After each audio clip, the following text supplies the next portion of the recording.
सांग मैंने गोटे कथा कहबी समस्ते कहते कि गोटे पुरुष आग बढ़िया पछे गोटे नाईर हाथ थाए किंतु मु कहबी कि मो लाइफस्टाइल विषय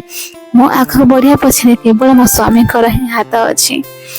से मते ये प्लेटफॉर्म विषय कही मुझे बहुत धन्यवाद जनावि कारण सी जब न था मुझे आगे बढ़ी पार न था मो यूट्यूब चैनल खोलने से मत सब बुझाते कि तुम छोट छोट पचे भूल कर कि कर तुम भूल करू करू ही ठीक कर से मत सब बेल ही बुझाते तो बुझेवा देखिक मत निजक भी माने साहस आसे कि हाँ मुझे पारि बोली।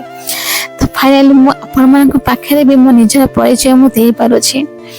तो मुझे बुझीपार आपण मैंने सपोर्ट भी करुँच तो आपण एतिकी रिक्वेस्ट करुच्ची कि आपण मैंने मत एमती सपोर्ट कर मुझे दिन दिन आगक बढ़ी पारि आ तुमको प्रॉमिस करुच्ची कि मो डेली डेली ब्लॉग आपण मान पाखे निश्चय पहुँचेबी।